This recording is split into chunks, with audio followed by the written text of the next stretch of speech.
अंचलनामा में आप सभी का स्वागत है। मैं हूं शक्ति प्रकाश श्रीवास्तव।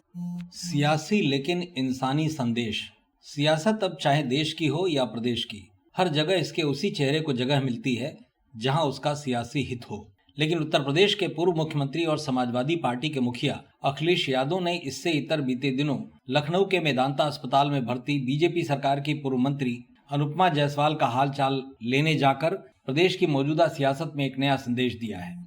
उनके इस संस्कार और इंसानी व्यवहार की जितनी भी सराहना की जाए वो कम है, वो भी तब जब अनुपमा जायसवाल प्रदर्शन के दौरान इसी अखिलेश यादव का पुतला जलाते समय जलकर घायल हुई थी। हुआ ये कि संसद में नारी शक्ति वंदन अधिनियम का विरोध करने वाले दलों के खिलाफ 25 अप्रैल को बीजेपी ने देशव्यापी विरोध प्रदर्शन किया था। इस क्रम में बहराइच में विरोध प्रदर्शन के दौरान सपा सुप्रीमो अखिलेश यादव का पुतला जलाते समय बीजेपी की पूर्व मंत्री अनुपमा जायसवाल बुरी तरह जल गई थी। उन्हें इलाज के लिए लखनऊ के वेदांता अस्पताल में भर्ती कराया गया। बीजेपी नेताओं, कार्यकर्ताओं और उनके शुभेच्छुओं की भीड़ उनका हालचाल जानने अस्पताल पहुंचने लगी। लेकिन इनके बीच सपा सुप्रीमो जिनका पोस्टर जलाते समय वो जली थी, वो भी वहां पहुंच गए।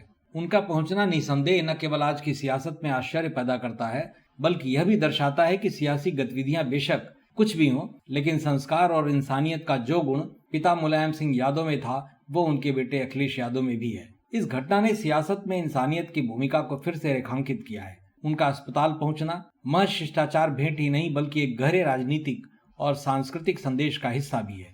समाजवादियों में इस प्रकार की संवेदनशीलता और मानवीय दृष्टिकोण की जड़ें उनकी परंपरा से जुड़ी हुई हैं। अखिलेश के पिता मुलायम सिंह का धरतीपुत्र कहा जाना इसी का हिस्सा है। वो व्यक्तिगत संबंधों को बहुत अहमियत दिया करते थे। उदाहरण है बाबू दर्शन सिंह और बलराम सिंह। धुर सियासी विरोध के बावजूद सत्ता में आने पर न केवल उन्हें अपने साथ लाए, बल्कि उन्हें सत्ता में ओहदा देकर उपकृत भी किया। उनका खुले तौर पर मानना था कि राजनीति में विचारों का संघर्ष होना चाहिए, व्यक्तियों का नहीं। अखिलेश यादव का यह कदम उसी विरासत का विस्तार लगता है। आज के मौजूदा दौर में जहां राजनीति में ध्रुवीकरण बढ़ रहा है और विरोध कई बार व्यक्तिगत कटुता में बदल जा रहा है, ऐसे में अखिलेश यादव की यह पहल दर्शाती है कि नई पीढ़ी का नेतृत्व भी पुरानी राजनीतिक संस्कृति की सकारात्मक विचारों को आगे बढ़ाने वाली साबित हो रही है। यह केवल एक व्यक्ति विशेष के प्रति संवेदना नहीं, बल्कि उस विचारधारा का प्रतीक है जिसमें राजनीति का अंतिम लक्ष्य समाज की सेवा और मानवीय मूल्यों की रक्षा है। अखिलेश के इस व्यवहार पर कहा जा सकता है कि लोकतंत्र की सेहत के लिए यह एक शुभ संकेत है। मतलब की बात में आज बस इतना ही। कल फिर मुलाकात होगी इसी समय, इसी चैनल पर।